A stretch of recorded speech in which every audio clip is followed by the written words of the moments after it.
நண்பர்களே, இன்றைக்கி நம்ம மீன் குழம்பு வைக்க போகிறோம். இது தூண்டில் மீன், ஃப்ரெஷ்ஷாக பிடிச்ச மீன். இதை நம்ம சுத்தம் பண்ணியிருக்கோம். எல்லாத்தையும் கம்ப்ளீட்டாக சுத்தம் பண்ணியாச்சு, முழுமையாக சுத்தம் பண்ணியாச்சு. இனிமேல் குழம்பு வைக்கிறதுக்கு தேவையான வேலைகளை செய்வோம். வாங்க செய்யலாம், பார்க்கலாம். மீன் குழம்பு வைக்கலாமா? வாங்க வைக்கலாம். வாங்க, நம்ம மீன் குழம்பு வைக்கிறதுக்கு தேவையான பொருளாக எடுத்து வச்சுருக்கோம். இதெல்லாம் நம்ம பேஸ்ட் மாதிரி அரைச்சி எடுத்துக்க போகிறோம். வெங்காயம், தக்காளி இதெல்லாம் மிக்சியில் போட்டு நல்ல ஒரு கூழாக அரைச்சி எடுத்துக்க போகிறோம். நம்ம அரைச்சி எடுத்துக்கிட்டோம்னா நல்ல டேஸ்ட்டாக இருக்கும். அதனால் இந்த பொருள்லாம் ஃபஸ்ட்டு அரைச்சி எடுத்துக்குவோம். நண்பர்களே, இப்போ பார்த்துக்கோங்க. ஃபஸ்ட்டு வெங்காயத்தை இந்த மிக்சி ஜாரில் போட்டு நல்லா கூழாக அரைச்சி எடுத்துக்க போகிறோம்.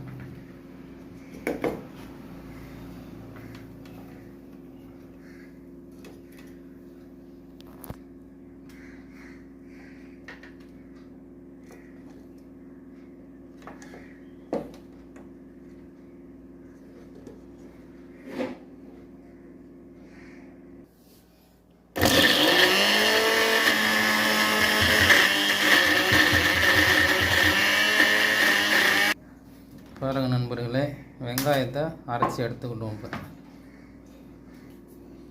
இதுதான் வெங்காயத்தை கூழாக அரைச்சி எடுத்துக்கிட்டோம்.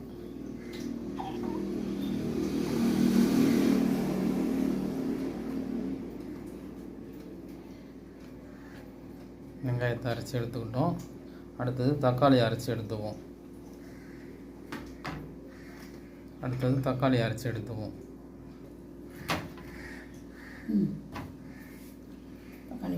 பாருங்கள், தக்காளியை போட்டோம். தக்காளியவும் இதேமாரி நல்லா கூழாக அரைச்சி எடுத்துக்குவோம்.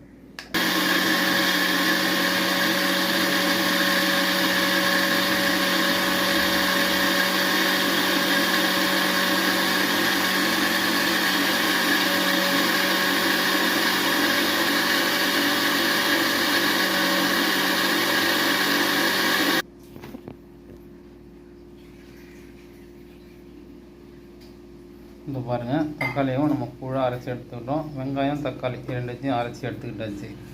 வாங்க அடுத்தது குழம்பு வைக்கிற உண்டான வேலைகளை செய்வோம். இப்போ நம்ம மீன் குழம்பு சமைக்க ஆரம்பிக்க போகிறோம். அடுப்பில் கடாயை வச்சுட்டோம். கடாயில் எண்ணெயை ஊற்றிட்டோம்.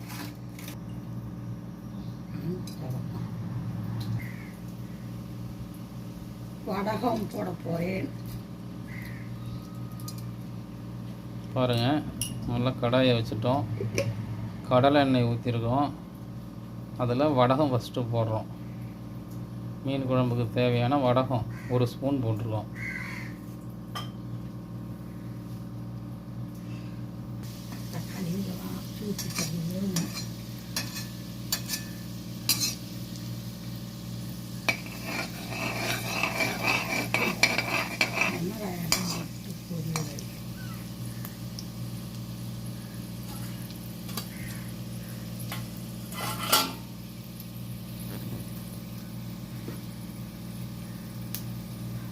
வடகம் இதேமாரி பொரிய விடணும்.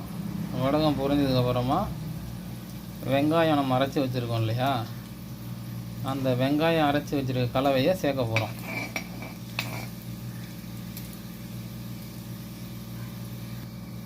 கண்டிப்பாக வைக்கலாமா?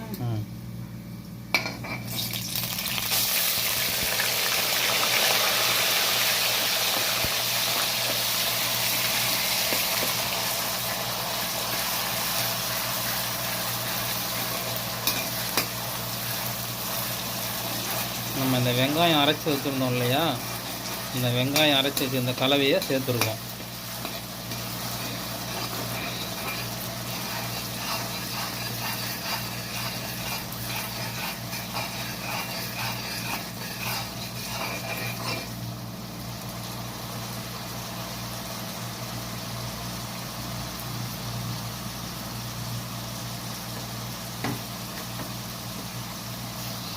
வெங்காயம் அந்த கலவை கொஞ்சம் வதங்கட்டும். கொஞ்சம் வதங்கி கலர் மாறினதுக்கப்புறமா அந்த பச்சை வாசம் போகட்டும். பச்சை வாசம் போனதுக்கப்புறமா தக்காளியை சேர்த்துங்க.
இப்போ நம்ம தக்காளி கலவையை சேர்த்துக்க போகிறோம். தக்காளி கலவையை சேருங்க. தக்காளி கலவையை சேர்த்த உடனே அதுக்கு தேவையான அளவு உப்பு நம்ம போட்டுக்க போகிறோம். உங்களுக்கு உப்பு தேவையான அளவு எப்படின்னு உங்களுக்கு தெரியும். அந்த அளவுக்கு நீங்கள் உப்பு கலவையை சேர்த்துக்கோங்க.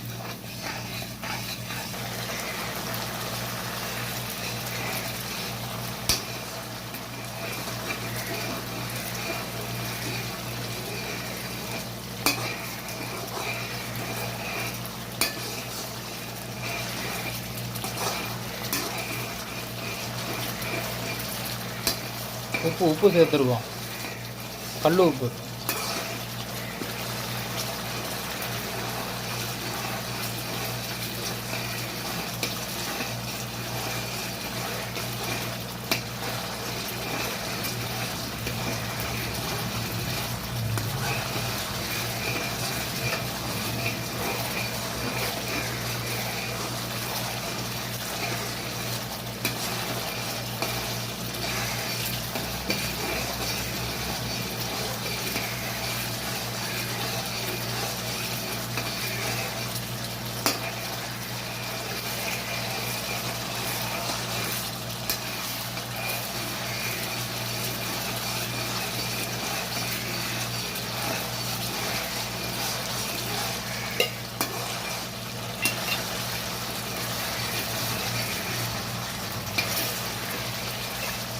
இப்போ அடுத்தது மிளகாய்த்தூள் சேர்க்க போகிறோம்.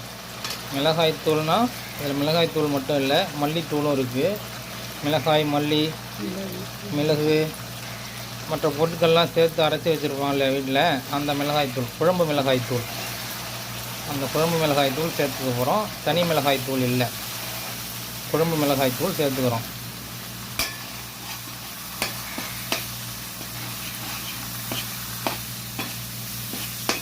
சேர்த்து நல்லா இதை வந்து ஒரு கலவையாக ஆக்கி நல்லா போட்டு வதக்கிக்கணும். இந்த பச்சை வாசம் போகிற வரைக்கும் இதை வதக்கிக்கணும். அதற்கு பிறகு புளிக்கரைசலை சேர்த்து கரைச்சி விட வேண்டியதுதான். புளிக்கரைசல் தேவையான அளவுக்கு சேர்த்து கரைங்க, அதிகமாக கரைக்காதீங்க.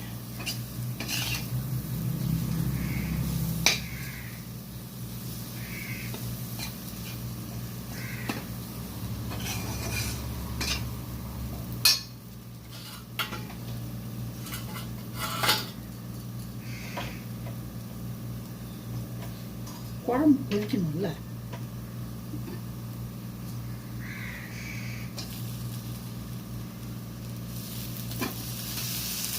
அன்றைக்கி அழுத்தமாக வரையணும். புளி கரைசல் சேர்த்துக்கிட்டோம். இது கூட மாங்காயும் சேர்த்துக்கிட்டோம்.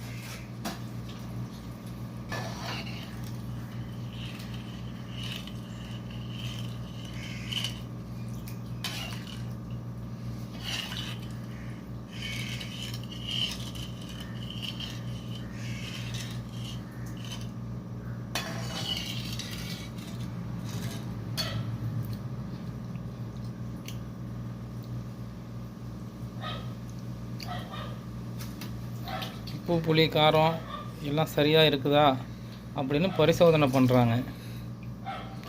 பரிசோதனை முடிவில் வெற்றி பெற்றுடுச்சு. எல்லாம் சரியான முறையில் இருக்குது. அப்படியே இது நல்லா கொதிக்கட்டுங்க. ஒரு 10 நிமிஷம் நல்லா கொதிக்கட்டும். இதை நம்ம மூடி வச்சு திறப்போம். நல்லா கொதி வந்த பிறகு மீனை வந்து உள்ளே இறக்கிடலாம்.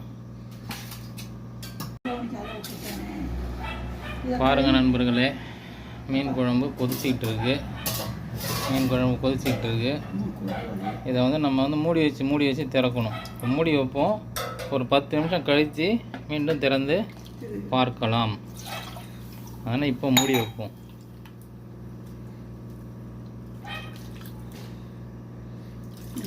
தண்ணீர் தேவையான அளவு இப்போயே சேர்த்துருங்க. சேர்த்தாச்சு, இன்னுமே சேர்க்கக்கூடாது தண்ணி. தண்ணி சேர்த்தாச்சு. இப்போ நம்ம மூடி வச்சுருவோம். 10 நிமிஷம் கழித்து திறந்து பார்க்கலாம். பாருங்கள் நண்பர்களே, இப்போ வந்து ஒரு 7 நிமிஷம் ஆயிடுச்சு. நம்ம வந்து இப்போ திறந்து பார்ப்போம் மீன் குழம்பு எந்த நிலைமையில் இருக்குன்னு. பாருங்கள், கிட்டத்தட்ட நல்லா கொதி வந்துடுச்சு.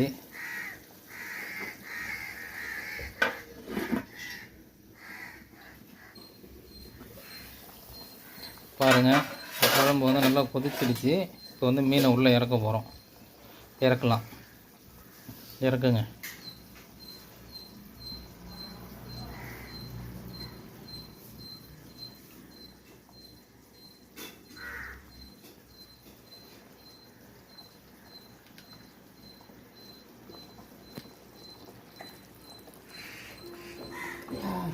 ம்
பாருங்கள் நண்பர்களே, மீன்கள் அனைத்தையும் நம்ம வந்து இந்த குழம்புல மூழ்கடிச்சிட்டோம்.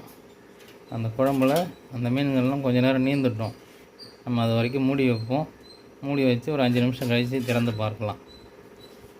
மூடிடுங்க.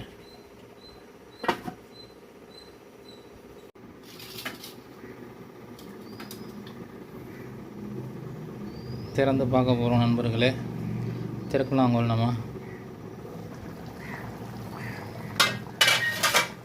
இந்த மீன்களை வந்து முழுகாத இடத்த வந்து நல்லா முழுக வைங்க. இந்த துண்டு இன்னும் சரியாக முழுகலை, இதை முழுக வைங்க.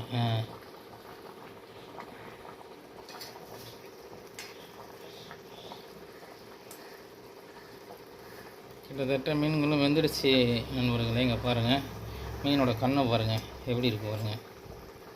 ஒரு கண்ணு மேலே ஒடியாந்துடுச்சு, ஒரு கண்ணு எப்படி இருக்குது பாருங்கள். மீன் குழம்பு தயார் நிலையில் இருக்குது. இருந்தாலும் இன்னும் ஒரு 2 நிமிஷம் நல்லா வேகட்டும். பாருங்கள், மீன்லாம் நல்லா வெந்துடுச்சு பாருங்கள். முள்ளை விட்டு தனியாகவே வந்துடுச்சு. அப்படிங்கும்போது நல்லா வெந்துடுச்சுன்னு தான் இதற்கு நம்ம அர்த்தம் எடுத்துக்கணும். பூண்டு வந்து நம்ம நசுக்கி வச்சுருக்குறோம். அந்த பூண்டை வந்து இப்போ சேர்த்துக்க போகிறோம். பாருங்கள், பூண்டு சேர்த்தாச்சு. கடைசியாக பூண்டு சேர்த்து இறக்குனா தான் மீன் குழம்பு அருமையாக இருக்கும். ஒரு அற்புதமான சுவையில் இருக்கும். அப்போ தான் மீன் குழம்புக்கு பூண்டு கடைசியாக சேர்த்துக்கிட்டோம். கிட்டத்தட்ட மீன் குழம்பு சமையல் முடிந்து விட்டது. அனைவரும் இந்த மீன் குழம்பு வீட்டில் செஞ்சு பாருங்கள். சாப்பிட்டு பார்த்துட்டு எப்படி இருக்குன்னு சொல்லுங்கள். நம்ம சேனலை சப்ஸ்கிரைப் பண்ணுங்கள், லைக் பண்ணுங்கள், ஷேர் பண்ணுங்கள். சரி, மீன் குழம்பு சமையல் முடிந்து விட்டது. உணவு அருந்துறதை பார்க்கலாம்.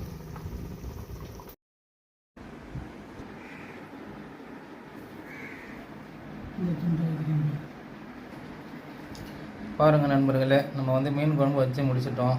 இதுதான் மீன் குழம்பு. அருமையாக இருக்குது, சூப்பராக இருக்குது. நீங்களும் இந்த மீன் குழம்பு ட்ரை பண்ணுங்கள். எப்படி இருக்குன்னு சமைச்சு சாப்பிட்டு பார்த்துட்டு சொல்லுங்கள். தூண்டில் மீன் இது. தூண்டில் மீன் வந்து அருமையாக இருக்கும்.